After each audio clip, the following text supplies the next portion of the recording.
Continuamos hoy nuestra serie expositiva del libro de Éxodo bajo el lema Dios soberano, redentor y juez. Estamos en nuestro sermón número 93 de esta serie, titulado Idolatría mortal. Vamos a leer en esta ocasión Éxodo capítulo 22 del 18 al 20. Éxodo 22, 18 al 20 dice así: A la hechicera no dejarás que viva, cualquiera que cohabitare con bestia morirá. El que ofreciere sacrificio a dioses, excepto solamente a Jehová, será muerto. Pues a través de nuestro estudio de Éxodo hemos avanzado viendo a Dios en estas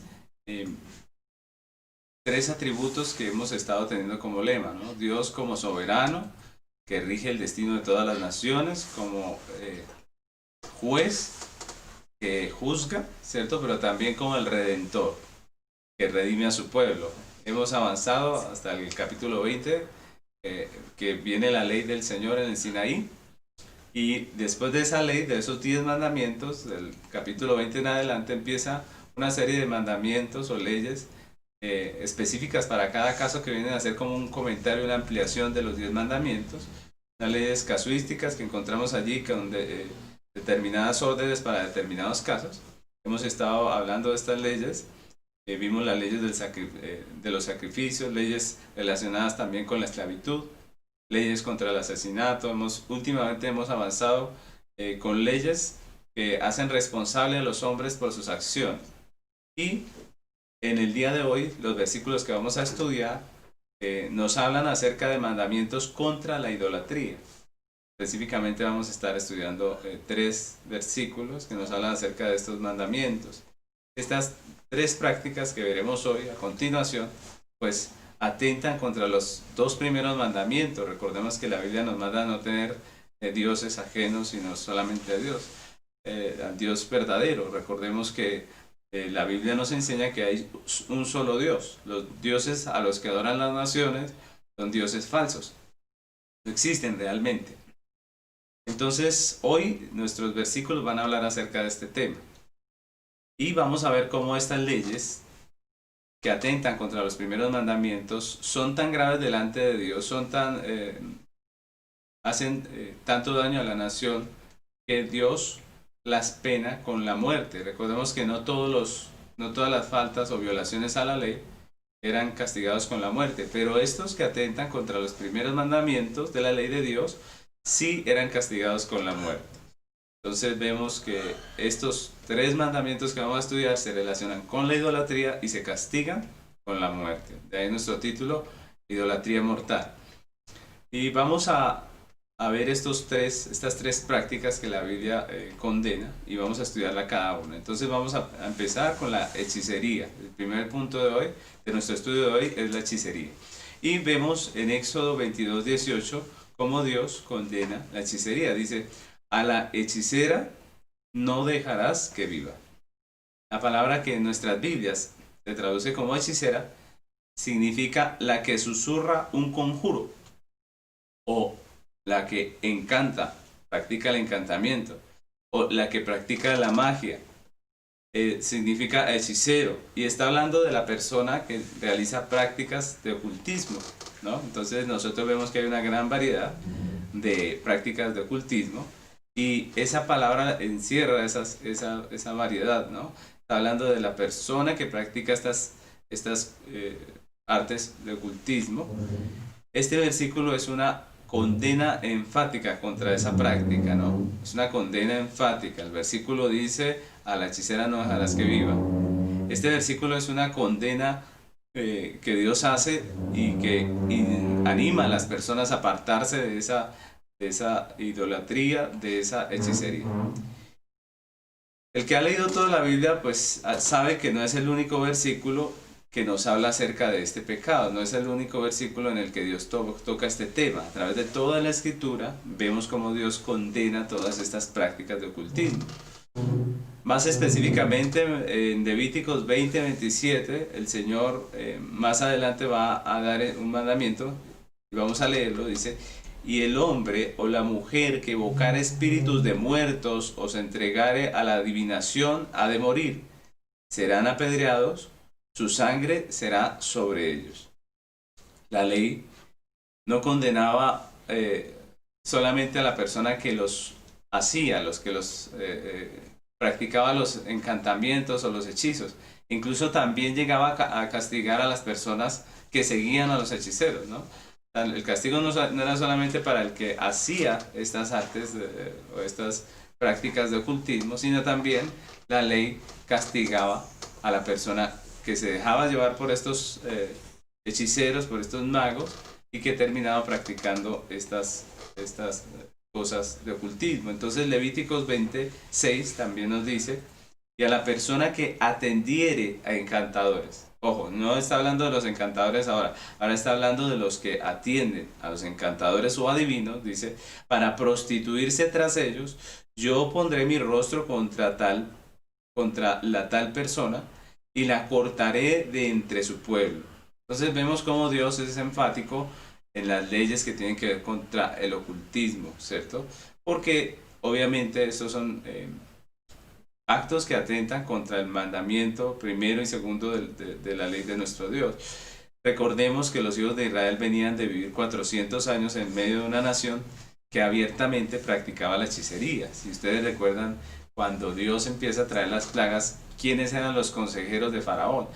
¿Quiénes eran aquellos que trataron de contradecir a Moisés? ¿Quiénes eran? Pues brujos, eran hechiceros que se dedicaban a esta situación, a estas prácticas.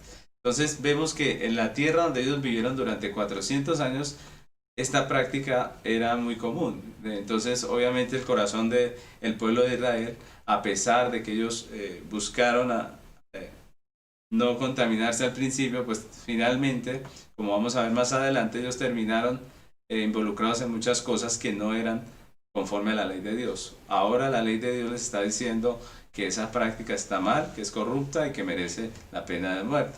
Por otra parte, la tierra a la que ellos iban, que era la tierra de Canaán, recordemos que ellos salieron de Egipto para habitar en Canaán, ellos van de camino por el desierto, y a la tierra que van a conquistar ahora, pues es una tierra donde se practica toda clase de brujería, de hechicería, toda clase de ocultismo, y es abiertamente una tierra en donde estas prácticas son comunes. En Deuteronomio 18:9 dice la palabra, cuando entres a la tierra que Jehová tu Dios te da, no aprendas a hacer según las abominaciones de aquellas naciones. Dice, no se ha hallado en ti quien haga pasar a su hijo o a su hija por el fuego, ni quien practique la adivinación, ni el agorero, ni sortílego, ni hechicero, ni encantador, ni adivino, ni mago, ni quien consulte a los muertos.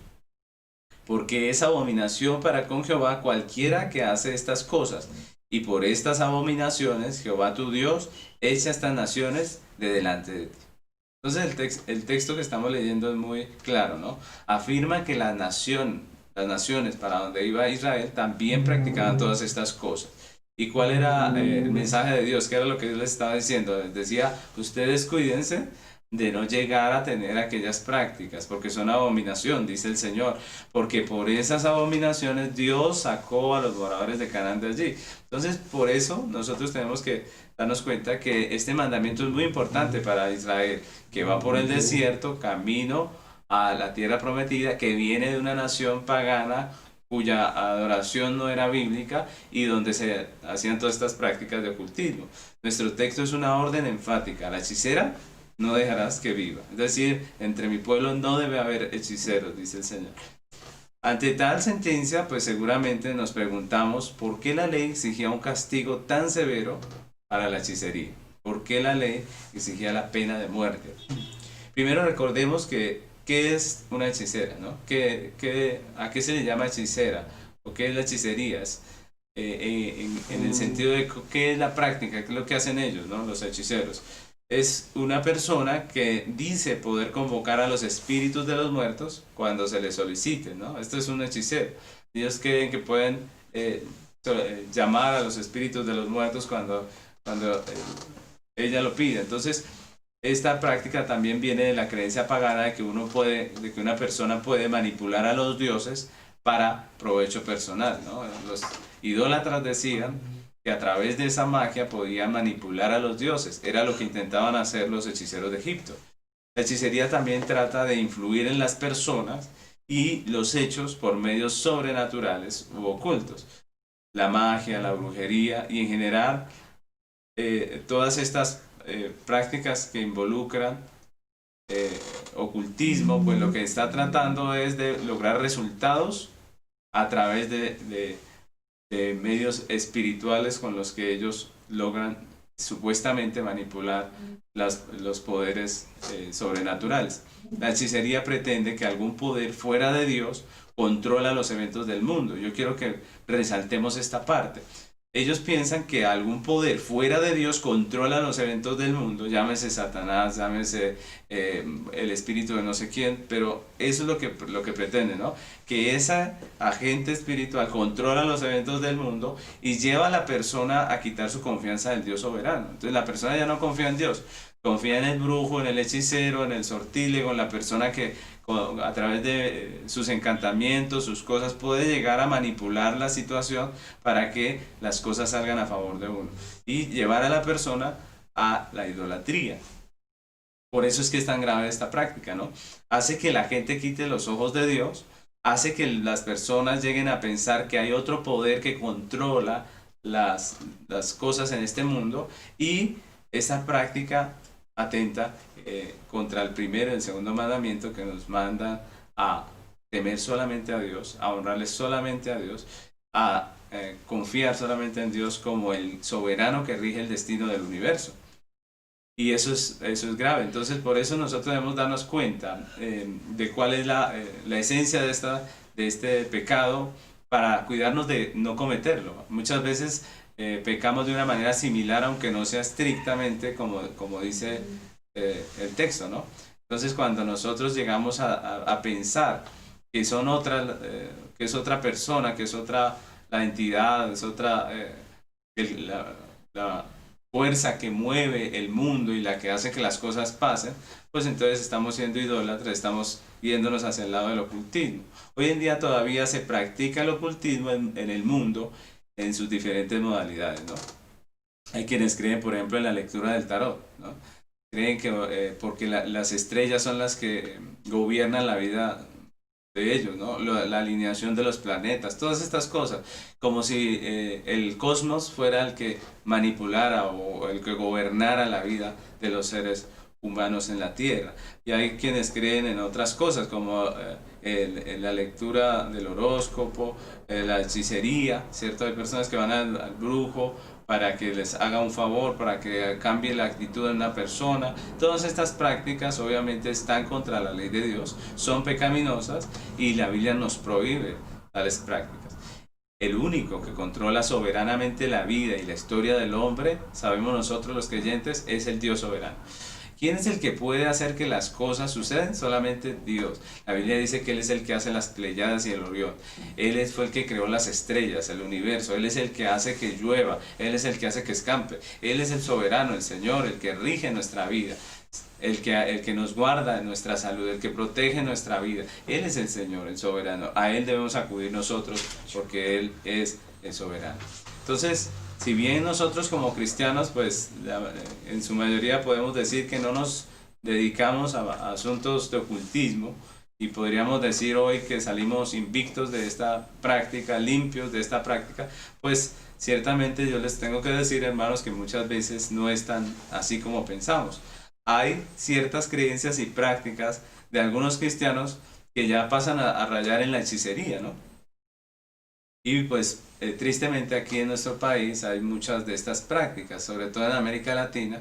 Si nosotros miramos un poco la historia de los nativos de América, pues siempre siempre fueron inclinados al misticismo, ¿no? Y el misticismo viene a ser como la bandera de muchos de los pueblos nativos aquí de América.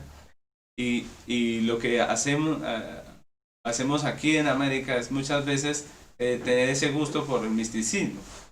Ese legado de nuestros antepasados quedó en nuestro corazón, y en América Latina proliferan mucho lo que son las prácticas místicas, incluso dentro del pueblo de Dios, y es triste. Hoy en día pues hay muchos grupos cristianos que se han vuelto místicos, que se han vuelto con prácticas que no son bíblicas y que son más bien prácticas provenientes de otros contextos que no son de la palabra de Dios. Un ejemplo es el uso que se le da hoy en día a muchas cosas en el cristianismo. Algo de lo que se abusa es del aceite, ¿no? La Biblia habla acerca del aceite.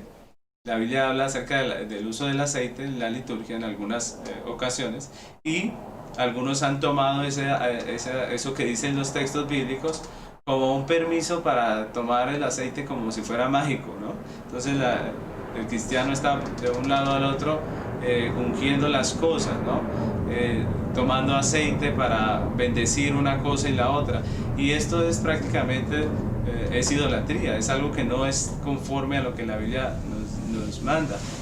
Terminamos poniendo nuestra confianza en un aceite, en un producto, ¿cierto? Y no en el Dios de los cielos. Hay cristianos que ungen todo para que les vaya bien. Quitan su confianza del Dios de los cielos y la ponen en el aceite. Eso está mal, no es cristianismo, ¿cierto? Y más tiende a ser como ocultismo, llegar a darle poderes sobrenaturales a un aceite, llegar a confiar nuestra vida o confiar nuestro bienestar en un poco de aceite. Y así como eso podemos ver en muchos grupos que se denominan cristianos, prácticas que son prácticamente hechicería, que son sortilegios, que son una cantidad de cosas que no tienen nada que ver con la Biblia y que sí son muy dadas al ocultismo, al misticismo, que es contra la palabra del Señor. Entonces también muchos de lo que hoy en día llaman profecía no es más que una suerte de adivinación, mis hermanos. Muchos de los hombres que proclaman ser profetas hoy en día y decirle a la gente su futuro, no están haciendo otra cosa que adivinando, ¿no? Y muchas de esas prácticas son contrarias a lo que Dios dice, porque se apoyan en un deseo pecaminoso. El hombre tiene el deseo pecaminoso de conocer su futuro, porque cree que si conoce su futuro puede controlarlo, ¿no? Entonces, así como la persona que no cree en Dios va al brujo, el cristiano también corre al supuesto profeta, donde esa persona le va a decir qué va a hacer de él este año, si va a tener empleo, si no lo va a tener, si va a ir de vacaciones, todas estas cosas. Y esto ya no es cristianismo. La Biblia no nos ha dado tal potestad a los hombres de estar contándole a la gente lo que le va a pasar. Es más bien el resultado de nuestro pecado que quiere controlar la vida, que no se somete a Dios y dice: Dios mío, confío en ti mi futuro, sino que quiere saber todo lo que va a pasar para poder tener control.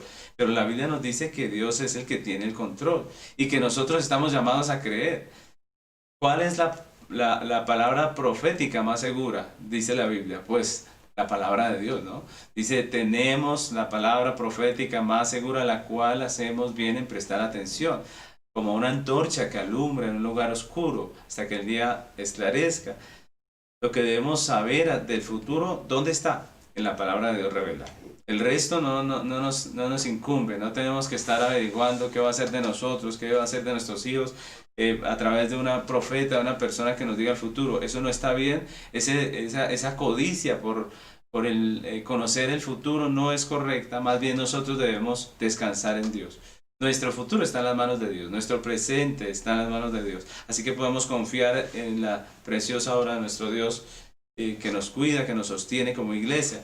Las personas que confían en esta clase de charlatanes, pues están quitando su confianza de Dios y poniéndola en las palabras de personas que no temen a Dios y que no están haciendo lo que deberían hacer, que es predicando la palabra. Y eso es idolatría, mis hermanos. Desafortunadamente hoy en día hay mucha idolatría por hombres, por figuras que supuestamente son cristianas, ¿cierto? Y que realmente no son mensajeros de Dios, sino más bien son una especie de adivinos que están por allí practicando todas estas cosas de ocultismo. Otra práctica de denominaciones cristianas que nosotros podemos, si leemos un poquito de historia, nos vamos a dar cuenta que algunas de esas prácticas místicas vienen de contextos africanos, de la brujería y la hechicería africana, y que hoy en día llenan muchas iglesias. Fueron traídas de ese misticismo africano y se incluyeron en la práctica de algunas iglesias, que son manifestaciones frenéticas, éxtasis y un montón de prácticas que realmente no son correctas y que no vienen de un contexto cristiano, sino de un contexto de idolatría, de hechicería. Nosotros debemos tener cuidado, mis hermanos. ¿Cuál es la norma de fe y conducta para nosotros? La palabra de Dios. Es lo que dice el texto, lo que debe ser ley para nosotros. Debemos tener cuidado, pues podemos estar poniendo nuestra confianza en hombres o de pronto en doctrinas que no son bíblicas. Debemos tener cuidado porque nuestra confianza debe estar puesta solamente en Dios y en su palabra.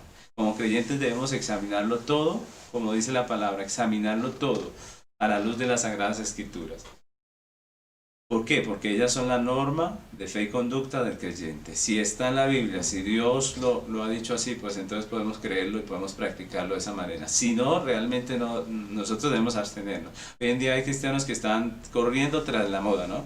Tras lo que les impone la moda del cristianismo. Están haciendo esto en tal iglesia, están haciendo esto en aquella otra. Iglesia que no se conforma a esas exigencias de moda, entonces ya es una iglesia que ha pasado a otro plano, que es una iglesia anticuada, pero eso no es lo que nos gobierna a nosotros. Lo que nos gobierna a los creyentes es la bendita palabra de Dios, lo que diga la Escritura. Recordemos el lema de nuestros antiguos reformadores: sola Escritura. Es la Escritura la norma de fe y conducta para nosotros. ¿Amén? El segundo mandamiento que vemos aquí, la segunda práctica que es contraria a la ley de Dios y que se penaba con la muerte, era el bestialismo. Ese es nuestro segundo punto, bestialismo se llama. Dice Éxodo 22:19, cualquiera que cohabitare con bestia morirá. La palabra cohabitar significaba acostarse o ayuntarse. Y en este texto está hablando de tener un acto sexual con un animal. Imagínense ustedes. Lo que hoy en día se llama bestialismo o zoofilia. Es un acto horrendo, ¿cierto? Es un acto terrible y la ley lo está penando con la muerte, ¿no? Esta segunda ley también vemos que condena este acto con pena de muerte, ya que tenía dos agravantes, ¿no? Si nosotros miramos, este pecado tenía dos agravantes. El primero es que era una aberración sexual, una conducta sexual totalmente corrompida, corrupta. Recordemos que, como ya hemos visto anteriormente, Dios diseñó el sexo para ser disfrutado por un hombre y una mujer dentro del marco legal del matrimonio, ¿no? Como una bendición a través de la cual la pareja pues se regocija el uno con el otro, pero también es una bendición para multiplicar la imagen de Dios en la tierra. Cualquier acto sexual del hombre fuera del diseño de Dios, fuera de ese diseño que Dios nos ha estado enseñando en la predicación anterior, pues realmente viene a ser pecaminoso. Pero cuando hablamos de bestialismo, pues aparte de ser pecaminoso, es aberrante, ya que es un acto antinatural, que daña la salud física y mental de la persona que la practica. ¿Por qué, mis hermanos? Porque los animales son una especie diferente, ¿no? Y por otro lado son portadores de grandes enfermedades, de graves enfermedades que pueden afectar mucho la vida de un hombre.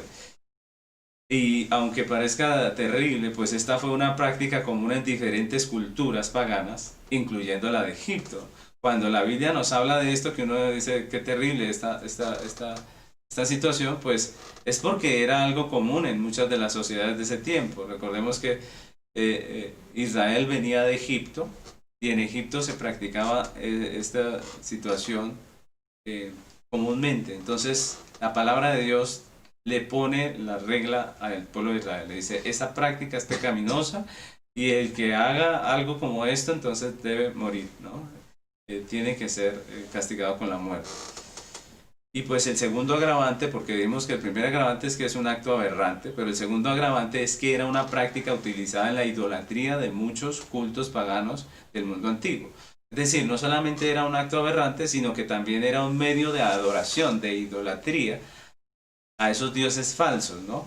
Y recordemos que muchas naciones de la época adoraban dioses cuya imagen era la de animales, la de criaturas que eran animales o que eran mitad hombre y mitad animal. Recordemos, por ejemplo, cuando hemos visto acerca de Egipto, cuando estudiamos las plagas, vimos como muchas de esas deidades egipcias eran deidades de animales o representaciones donde eran mitad una mujer y mitad un animal, o mitad un hombre y mitad un animal.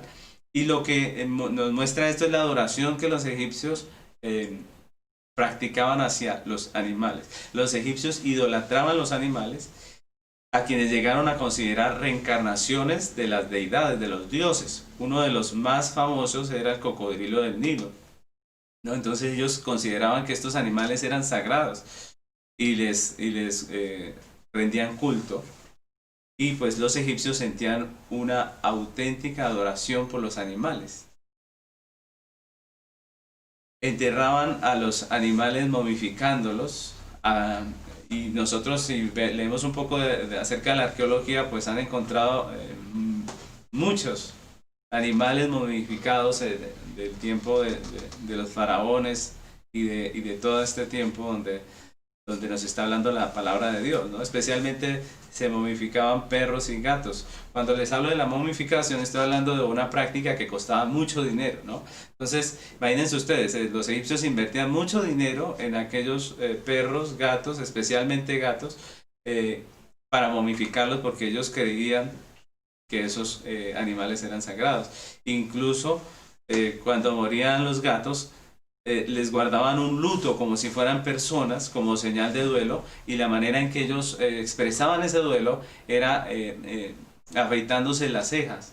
Imagínense ustedes cómo quedaban cuando se moría un animal de ellos, ¿no? Entonces la momificación de gatos era un excelente negocio en el antiguo Egipto, gracias a esta idolatría que tenían los egipcios por los animales.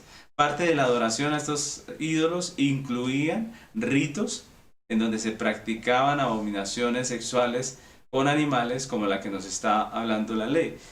Este versículo prohíbe de forma tajante esta práctica, tanto por perversión sexual como por idolatría pagana. Entonces Dios dice, es prohibido esta práctica y aquel que viola esta ley, pues debe morir. La persona que practica tal abominación en el pueblo de Dios debía ser sentenciada a la muerte. A pesar del desarrollo de nuestras culturas y de todo lo que dice el mundo que ha avanzado, pues la cultura, la sociedad, pues lo que vemos es que el hombre sigue siendo el mismo pecador. ¿Por qué les digo esto, mis hermanos? Porque en nuestro contexto actual, nosotros vemos que todavía hay prácticas como estas, prácticas aberrantes de zoofilia, en donde el hombre tiene relaciones con animales, y eso es algo que es triste y es vergonzoso para la humanidad, pero es así, es una práctica en muchos lugares. Además, algo que es un poco más común a nosotros, porque podríamos decir que el bestialismo está muy lejos de nuestra práctica, pero hay algo que se está incubando en la sociedad en este tiempo, y es un surgimiento de una humanización e idolatría por los animales, y nosotros debemos tener cuidado con eso. Recordemos que en sí las cosas no son malas, en sí el dinero, por ejemplo, no es malo, en sí los animales no son malos, pero cuando nosotros le damos un lugar que no les corresponde, pues entonces estamos dándole adoración a las cosas o a lo que Dios nos dio, y a eso ya es idolatría. Por eso debemos tener cuidado. Hoy en día hay una preocupante humanización e idolatría por los animales, y de eso sí debemos cuidarnos, hermanos. Muchas personas tratan a sus animales, a sus mascotas, como si fueran personas. Les profesan amor, les cuentan sus situaciones difíciles, e incluso hoy está de moda decir que los animales son parte de la familia, ¿no? Es un miembro más de la familia, pero la pregunta es, ¿eso es real? ¿Eso es lo que la Biblia nos enseña? ¿Nosotros debemos llegar a tener tales prácticas? No, la Biblia nos enseña la diferencia que hay entre un animal y una persona. Muchas situaciones se ven hoy en día donde las personas terminan idolatrando los animales, y nosotros debemos tener cuidado con esto. No que tener un animal sea pecado, Pero cuando nosotros le damos el lugar que no le corresponde, pues obviamente que esto llega a ser pecaminoso. Toda esta situación, mis hermanos, ha ido degenerando en una idolatría hacia los animales en nuestro contexto que es preocupante, mis hermanos. Por eso quiero hablarles acerca de este tema. Hay familias, por ejemplo, que gastan más en la mascota que en su mismo cuidado como familia. Esto ya viene a ser grave. E incluso en algunos países las personas han llegado a casarse con sus mascotas. A casarse con sus mascotas. ¿Ah? Y algunos incluso le han dejado la herencia familiar a sus gatos, a sus perros. Esto obviamente es idolatría, obviamente esto es pasarse al otro lado. Ahora, ¿cómo llegó una persona a ese punto? Cuando empezó a quitar el lugar de la mascota, del animal, que le corresponde y empezó a darle un lugar que no le corresponde. En países como en Canadá, incluso, el sexo con animales fue legalizado hasta cierto punto. Este es un problema que está rayando en la idolatría. Y recordemos que toda moda que empieza en otro país llega algún día a nuestro país. Entonces nosotros debemos tener cuidado con esta situación y aprender a diferenciar, como Dios nos dice, entre un hombre y un animal. ¿Qué diferencia hay? ¿Cierto? Un animal no es un miembro de la familia, un animal no es una persona, ¿cierto? No podemos amarlos, no hay nada de malo en tener animales, pero de nuevo el problema es que estas prácticas que ya empiezan a ser idólatras, pues desdibujan el diseño de Dios de los animales. Los animales son provisión de Dios para el hombre, como leemos en Génesis, y el hombre debe señorear sobre ellos y no ser su sirviente. Ojo, el hombre señorea sobre el animal, es lo que dice Génesis, no es el sirviente del animal. El hombre no debería estar corriendo detrás del animal a servirle, no, todo lo contrario, los animales deben estar a nuestro servicio. Génesis 1:28 dice: y los bendijo Dios y les dijo: fructificad y multiplicaos, llenad la tierra y sojuzgadla, y señoread en los peces del mar, en las aves de los cielos, en todas las bestias que se mueven sobre la tierra. Los animales nos han sido dados para alimento, nos han sido dados para ayudarnos en nuestras tareas, en nuestras labores. Debemos servirnos de ellos con responsabilidad, no siendo crueles, ¿cierto? La Biblia no nos llama a ser crueles con los animales, todo lo contrario. Nos dice que cuidemos de los animales que nos sirven. Pero no podemos amar como a una persona, a un animal. ¿Por qué? Porque no es una persona, es un animal. Un animal no puede ser tratado como un ser humano porque no lo es.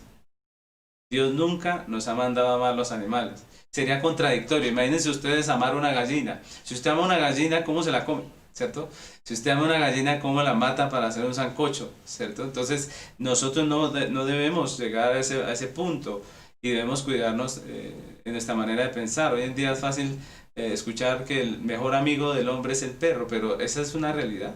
El mejor amigo del hombre es un perro. ¿Por qué? Algunos preguntan, ¿por qué el mejor amigo del hombre es el perro? Pues dicen que porque es fiel, porque está al lado de uno, que porque está con uno en las buenas y en las malas, pero es que un animal no entiende, ¿cierto? Usted le puede decir lo que sea, lo puede regañar, le puede decir lo que sea, pero él no entiende lo que usted está diciendo.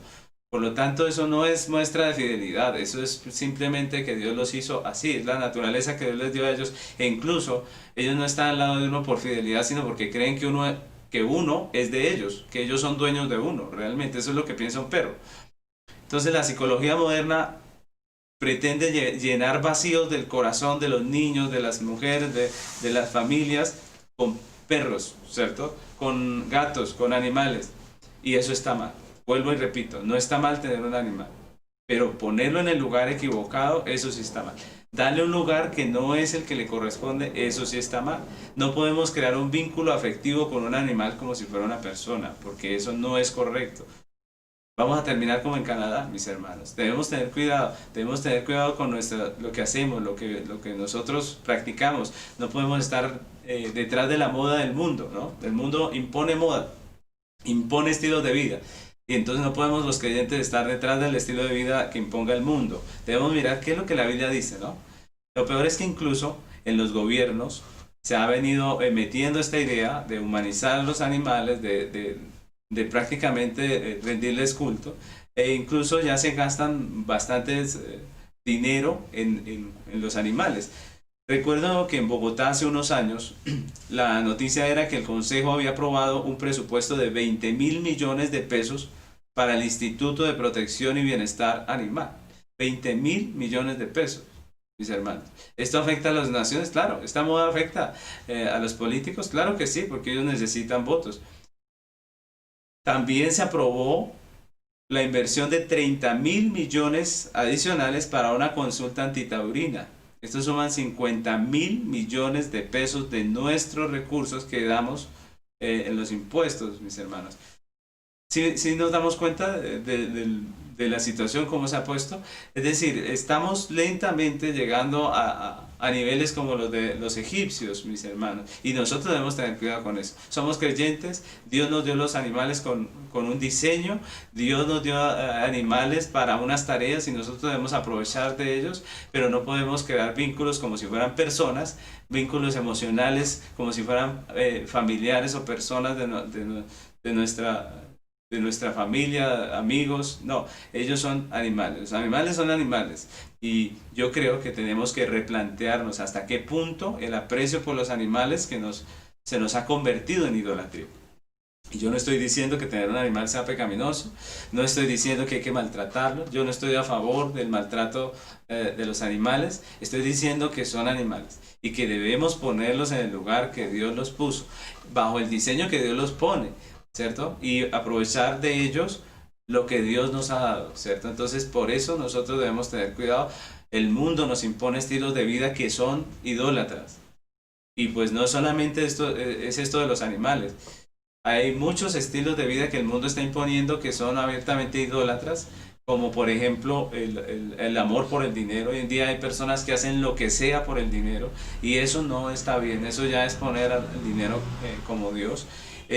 Otro ídolo hoy en día de los jóvenes es el entretenimiento. Un joven ya no puede vivir sin entretenimiento, sin redes sociales. Hay jóvenes que si se les destruye el celular, si les pasa algo al celular, les quitan como media vida.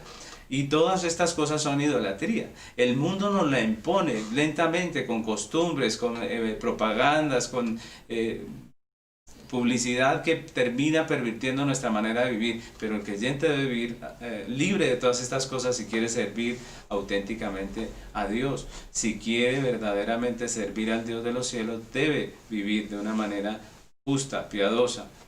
Debe ser libre de todas estas presiones sociales que le quieren llevar a hacer cosas que muchas veces no necesita ni quiere. Miren, por ejemplo, ahorita viene diciembre y el mundo ya nos impone la carga de que debemos gastar mucho dinero si queremos tener una feliz Navidad, ¿cierto? Entonces ya se está pensando en el viaje, se está pensando en el regalo, se está pensando, o sea, esto ya nos lo metieron por los ojos y ya si usted quiere tener una feliz Navidad tiene que estar pensando en todo el dinero que se va a gastar, ¿cierto? Y eso es una imposición que no es correcta, que no es bíblica, que nosotros no tenemos por qué someternos a ella. No tenemos por qué someternos a ella. Podemos vivir libres y podemos administrar bien nuestro dinero. Si nosotros nos dejamos llevar por la corriente de este mundo, vamos a hacer exactamente lo mismo que el mundo hace. Vamos a terminar idolatrando lo mismo que el mundo idolatra. Pero Dios nos está haciendo una clara diferencia aquí. En este versículo nos muestra un pecado aberrante y cómo el hombre llega de un momento a otro a terminar practicando algo como esto, haciéndosele normal la adoración a un objeto, a un animal, a una cosa, y termina pervirtiendo su vida. El creyente debe vivir libre de estos prejuicios sociales para poder hacer la voluntad de nuestro Dios. Y vamos a nuestro tercer punto, que es la adoración a falsos dioses. Adoración a falsos dioses. Éxodo capítulo 22, versículo 20, dice: el que ofreciere sacrificio a dioses, excepto solamente a Jehová, será muerto. Este es un versículo que condena el ofrecer sacrificios a otros dioses. Y aquí tenemos que preguntarnos acerca de los sacrificios, ¿no? ¿Cómo es posible que el texto nos hable de sacrificios a otros dioses? Los sacrificios, pregunto, ¿los sacrificios no serían exclusivos de la fe del pueblo de Dios? Uno lee la Biblia y escucha el sacrificio del Señor y se pregunta uno cuando ve que la Biblia habla de otros sacrificios, los sacrificios no eran exclusivos de la adoración del pueblo de Dios, pues la respuesta es que no. Si nosotros nos damos cuenta, hay otras naciones que practicaban sacrificios a otros dioses. Y para entender un poco qué eran estos sacrificios, pues tenemos que volver a la historia bíblica. Recordemos que el primer sacrificio que encontramos en la Biblia lo efectuó Dios para proveer pieles con que cubrir la desnudez del hombre y la mujer que habían pecado en el huerto, ¿recuerda? De ahí en adelante, pues vemos que toda la historia bíblica nos muestra dos clases de pueblos. ¿Recuerda que dice que el de la simiente de la mujer y el de la simiente de Satanás, o de la serpiente? Dos pueblos, uno que teme a Dios y el otro que no. O podemos hablar del pueblo de Dios y los paganos, ¿cierto? Los que no creen. En los dos pueblos vemos sacrificios de animales, ¿cierto? Por ejemplo, encontramos en el pueblo de Dios, después del pecado de Adán y Eva, pues encontramos a Abel sacrificando a Dios, ¿cierto? Conforme a lo que Dios había hecho, Abel también sacrifica a Dios. Y de ahí para allá pues vemos a Noé, a Abraham y a todos los demás hombres de Dios haciendo sacrificios, incluso hasta la ley. Pero también vemos al otro pueblo, ¿cierto? Al pueblo pagano, haciendo sacrificios para sus dioses. Un ejemplo lo encontramos en el libro de Reyes, cuando los sacerdotes paganos sacrificaban a Baal. La pregunta es, ¿los sacrificios de los dos pueblos son lo mismo? ¿Los sacrificios del pueblo pagano son iguales al sacrificio del pueblo de Dios? Otra vez la respuesta es no. Los hombres se apartaron de Dios, se entregaron a la idolatría y ofrecían sacrificios a sus dioses en un intento de complacerlos para sacar de ellos algún favor. Entonces, esta era la mentalidad del idólatra pagano, ¿no? De aquel que practicaba una idolatría. ¿Cuál era esa mentalidad? Pues de hacer del sacrificio un medio para obtener un favor de su Dios, ¿no? De sus dioses paganos, ¿no? Entonces ellos hacían estos sacrificios y esperaban que sus dioses les retribuyeran de alguna manera. Esto era una transacción egoísta e interesada. Las personas hacían sacrificios cortándose a sí mismas como los sacerdotes de Baal o matando animales, e incluso en algunos ritos paganos se incluía la muerte de los seres humanos, es decir, se sacrificaban personas. Es el caso, por ejemplo, del culto a Moloch, que la Biblia nos habla, en donde se sacrificaban los hijos a este dios pagano, a este dios falso, ¿no? Ellos tenían la creencia de que estos actos agradaban a sus dioses, quienes supuestamente le recompensaban con beneficios tales como la lluvia para las cosechas, la creciente de los ríos, etc. Es decir, ellos estaban adorando a dioses falsos y atribuían la provisión que solamente viene de la mano de Dios a esos dioses falsos, ¿no? La lluvia, el sol, las cosechas, todo eso viene de la mano de Dios, pero ellos lo atribuían a esas deidades falsas. Por el contrario, los sacrificios del pueblo de Dios siguen la línea del primer sacrificio. No son como los sacrificios paganos. El sacrificio del pueblo de Dios no es ningún negocio para sacar favores divinos. El sacrificio a Dios fue instituido por Dios mismo. No fue un invento del hombre, no es un intento del hombre por sacar algún provecho, no. El sacrificio a Dios era una institución divina, Dios lo estableció. Es un reconocimiento de la realidad de nuestra pecaminosidad como hombres y evoca la justificación que viene de Dios. En los sacrificios del pueblo de Dios, el animal viene a ser el sustituto del pecador, que con su muerte satisface la justicia. Es el sustituto, eso era el animal en el sacrificio del pueblo de Dios. La justicia de Dios dice que la paga del pecado es muerte. El hombre pecó y debe morir, pero Dios proveyó un sustituto que muriera por el hombre. Eso significa el sacrificio del pueblo de Dios. El sacrificio del pueblo de Dios era traer un animal diciendo, este animal va a morir en mi lugar. Es el sustituto. No tiene que ver con ninguna necesidad de Dios, pues Dios no necesita nada, ¿no? A diferencia de los dioses paganos o de la mentalidad de los adoradores de los dioses paganos, nosotros sí consideramos y entendemos que Dios lo tiene todo, que Dios no necesita nada. Incluso a veces a Israel se le olvidaba esta situación del sacrificio. Y Dios le recuerda en el Salmo 50, 11 a Israel le recuerda esta situación. Dice el Salmo 50:11, en adelante vamos a leerlo hasta el 14, dice: conozco a todas las aves a todas las aves de los montes, y todo lo que se mueve en los campos me pertenece, dice el Señor. Si yo tuviese hambre, no te lo diría a ti, porque mío es el mundo y su plenitud. ¿He de comer yo carne de toros o de beber sangre de machos cabríos? Sacrifica a Dios alabanza y paga tus votos al Altísimo. Aquí Dios está recordando a Israel que los sacrificios de Dios no son por una necesidad de Él. Dios dice: yo no necesito comer de estas cosas. Los sacrificios del pueblo de Dios tienen que ver con el pecado de las personas y su necesidad de expiación. Entonces vemos la diferencia, ¿no? El culto pagano, el sacrificio que se hacía a los dioses paganos era para tratar de sacar favores de ellos, pero en el culto bíblico, en la adoración a Dios, el sacrificio era un sustituto por el pecado, era un satisfacer la justicia de Dios, y esa es una diferencia que debemos hacer. Era un asunto, en el pueblo de Dios era un asunto de justicia que apuntaba al sacrificio perfecto que un día el Cordero de Dios habría de hacer por el pecado de su pueblo. Nuestro texto prohíbe los sacrificios paganos. Nuestro texto prohíbe y condena con la muerte a aquel que practica estos sacrificios paganos, porque son una perversión de los verdaderos sacrificios a Dios. Sacrificar a otros dioses era rechazar al único Dios verdadero. Recordemos que la Biblia nos enseña que hay un solo Dios. No podemos estar sacrificando a otros dioses, no podemos tener otro Dios aparte del Dios verdadero. Sacrificar a otros dioses era poner la confianza en dioses falsos y atribuirles beneficios que solo pueden venir de la mano del Dios verdadero. Era traicionar al rey, era traicionar al hacedor del pacto que estamos viendo. Y en medio de los hijos de Israel, esto debía ser castigado con la muerte, ¿cierto? Entonces es interesante ver esta sentencia de muerte para los idólatras, ¿no? Porque de eso se trata este texto, ¿no? De que solamente hay un Dios, de que solamente hay un Dios vivo y verdadero, y es al que debemos adorar. Que Él es un Dios celoso, que no comparte su gloria con nadie, que Él es el proveedor, el sustentador nuestro, que es de Él que vienen nuestras cosechas, nuestros triunfos, nuestros trabajos, nuestros empleos, la provisión que tenemos.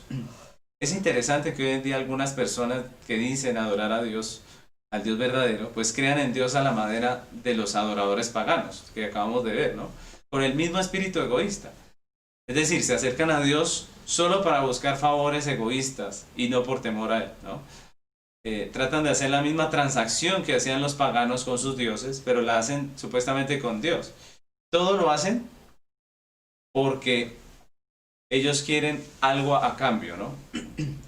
Estas personas hacen todo lo que hacen en el culto a Dios solamente para sacar un favor de Dios. Y eso es triste, eso viene a ser idolatría, eso viene a ser paganismo.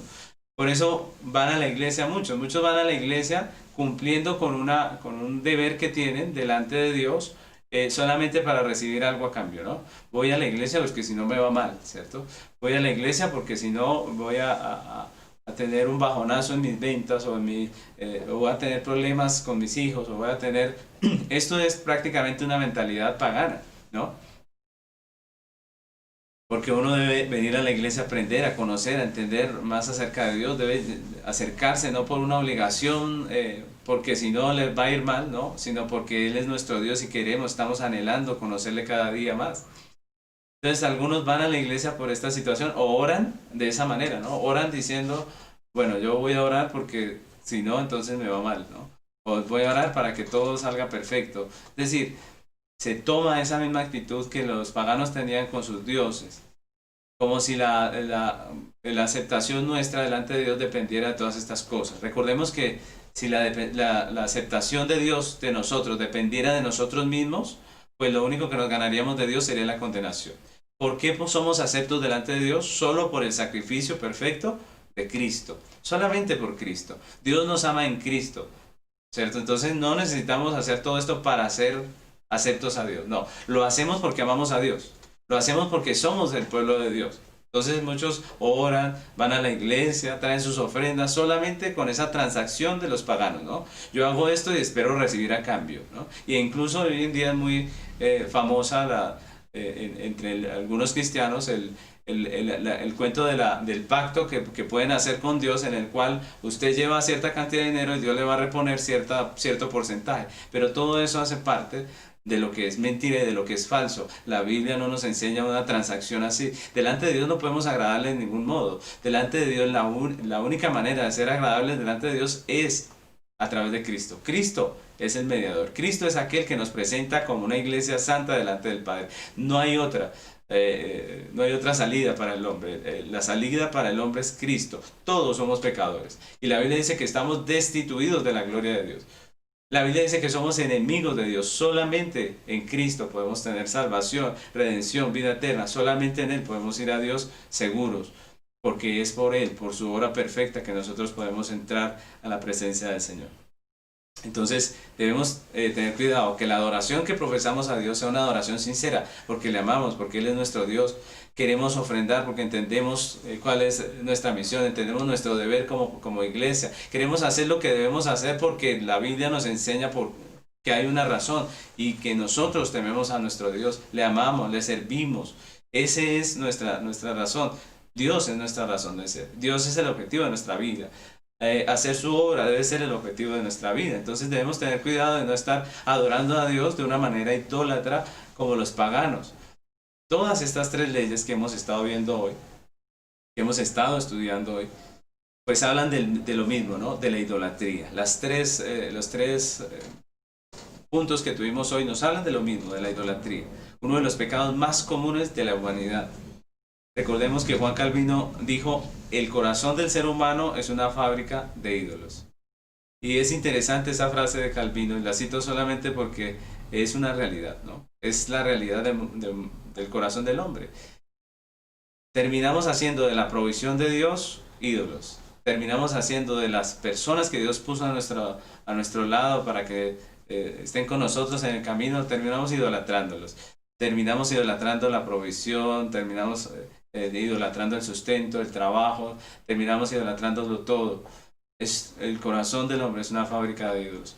Juan, el apóstol Juan, en su primera carta escribió en 1 de Juan 5:21, hijitos guardados de los ídolos. Amén. ¿Cierto? Miren cómo le escribe este apóstol a su iglesia para finalizar su carta, les dice, hijitos guardados de los ídolos. Mis hermanos, y cuando hablamos de los ídolos tenemos que hablar de muchas cosas. La idolatría es la adoración que le damos a alguien o algo que no es el verdadero Dios. Es cuando ponemos a algo o a alguien en el lugar que solamente debemos poner a Dios. ¿Qué es lo que realmente adoramos? Es la pregunta. ¿Qué es lo que nosotros realmente adoramos? Pues adoramos aquello en lo que ponemos toda nuestra confianza, ¿cierto? Adoramos aquello que es toda nuestra confianza. Adoramos aquello en lo que depositamos todas nuestras esperanzas, ¿cierto? Así que, ¿quién debería ser en el que depositamos toda nuestra confianza, nuestras esperanzas? Solamente Dios, ¿cierto? Adoramos aquello en lo que encontramos nuestra felicidad. ¿En qué encontramos nuestra felicidad? Debe ser en Dios, ¿cierto? Dios debe ser nuestra felicidad. Adoramos aquello que es nuestra vida, a lo que le rendimos nuestra existencia, aquello a lo que le atribuimos la bendición y lo que tenemos. Y por eso nosotros debemos preguntarnos, ¿qué es lo que estamos adorando? ¿Estamos adorando al Dios verdadero? Hay, por ejemplo, quienes creen firmemente que todo lo que tienen se lo deben a la suerte, ¿cierto? Ellos son personas muy afortunadas y sacan a Dios de la ecuación. Lo mismo, hay personas que dicen, todo lo que tengo, todo lo que soy se lo doy a mis padres. Eso es poner a los padres en el lugar que no les corresponde. Los padres nos ayudan, los padres son provisión de Dios para nuestra ayuda y ellos son una bendición para nosotros. Pero no podemos ponerlos en el lugar de Dios. Todo lo que somos se lo debemos a Dios, no a nuestros padres. Otros dicen, todo lo que soy se lo debo a mis esfuerzos, ¿no? Y también sacan a Dios de la ecuación y dicen, es porque yo he trabajado, desde niño he trabajado, desde niño he hecho esto, aquello y lo otro, me he esforzado, y tienen su cuento para contárselo a todos, pero eso otra vez es sacar a Dios del asunto y de lo primordial. ¿Quién nos da la salud? ¿Quién nos da el poder para esforzarnos? ¿Quién nos da la sabiduría para hacer negocios? ¿Quién nos da todo lo que tenemos? Solamente Dios. ¿Quién nos da el poder de tener hijos, una familia? ¿Quién nos da el poder de vivir? Solamente Dios. ¿Quién nos da la salud para poder hacer lo que hacemos? Es Dios. Reconocer a Dios como el dador de todas las cosas es nuestro deber como creyentes. Hay quienes ponen su confianza en brujas, otros ponen su confianza en hombres, otros en el tarot, otros en su trabajo. Hay personas que idolatran su trabajo. Hay otros que ponen todo su corazón, su confianza en sus títulos, ¿no? Yo soy doctor, soy abogado, y como les decía hace un momento, no es pecado ninguna de estas cosas en sí misma, pero cuando le damos el lugar que no le corresponde, cuando las ponemos en el lugar que le corresponde a Dios, estamos haciendo de ello un ídolo. Puede ser un ídolo, puede ser un familiar, puede ser cualquier cosa. Y finalmente, ¿cómo termina una persona que idolatra? Termina defraudada, ¿cierto? Termina defraudada. Igual que la adoración a los dioses paganos. La Biblia dice, Dios dice en alguna ocasión le dice a su pueblo que cuando vayan, estén en el momento difícil, ahí sí clámenle a sus dioses, dice Dios, ¿cierto? Clámenle a sus dioses a ver qué va a pasar. No va a pasar absolutamente nada.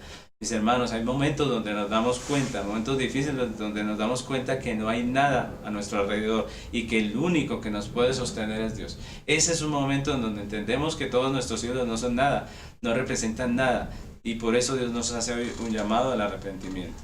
El único digno de reconocimiento por todo lo que tenemos y somos es Dios.